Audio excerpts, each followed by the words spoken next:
Hey guys, I'm here to show you how to make a really cool cucumber and curry leaf gin and tonic. Very simple, here's how we make it. Got ice in here, I'm going to fill this with ice.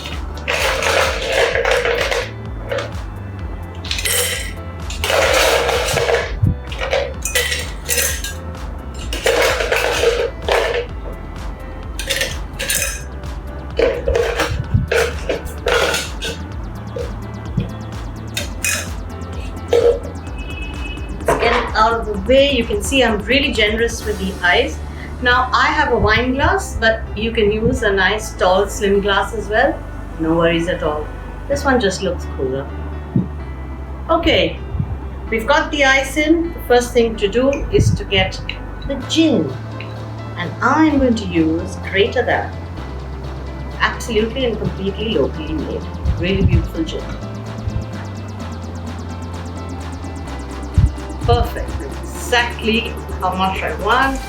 60 ml, a couple of drops left. That goes in.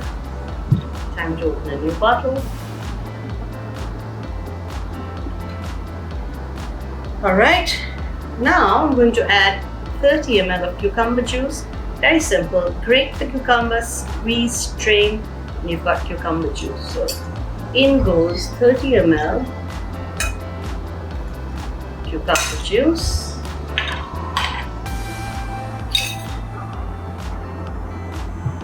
I'm going to squeeze in some lime. Here goes wedge of lime in. Get another. These are small ones, so I'm using 2. If you have a nice big one, 1 works. And it goes in because the skin has got this lovely zing. Okay, we've got curry leaves fresh from my pot on the window.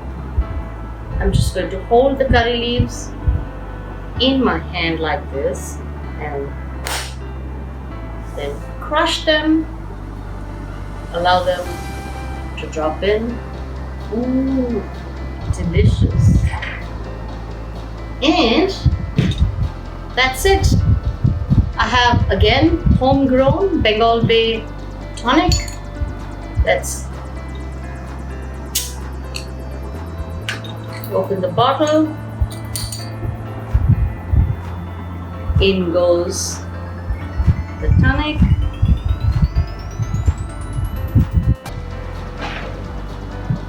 Smells delicious already.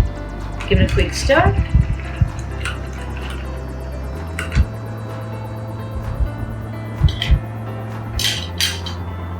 Some more curry leaves just to make the drink look beautiful.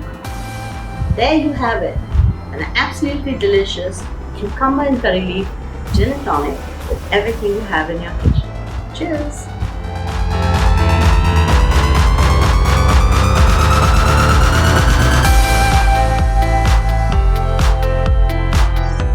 Today I'm going to show you how to make a tasty espresso martini at home.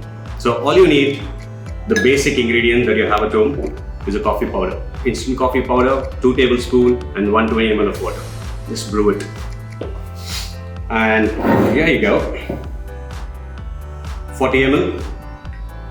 Exactly 40 ml. You can go ahead if you like coffee a lot, a little more stronger, you can use 45.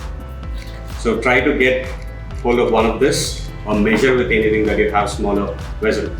Okay, the second thing is a sweetener. The best part of this espresso martini is a sweetener, right?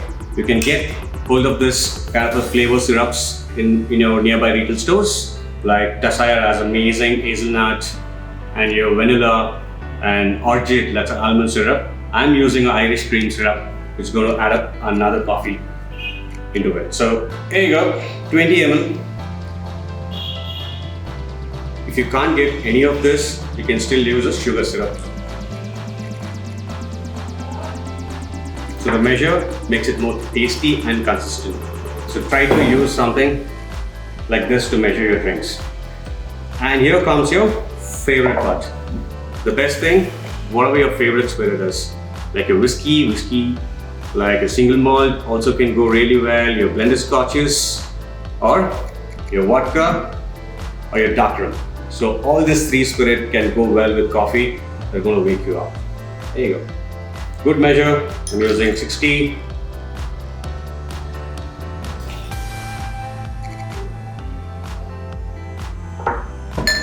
That's it.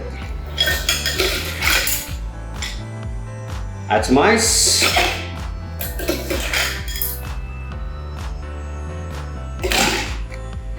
If you don't have a cocktail shaker at home, that's completely alright. You can use any mason jar or anything, a vessel like this which can fit both into each other.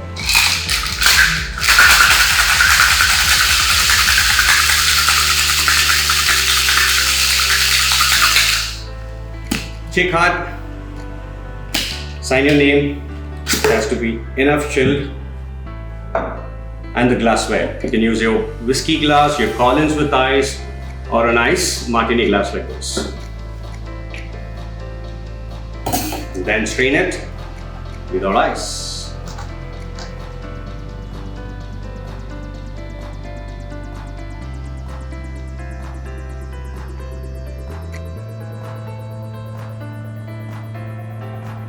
To get a tasty one and the perfect measure, you need this. And you can garnish it with your coffee powder or a cocoa powder if you have, or a coffee bean. Health, wealth, and happiness.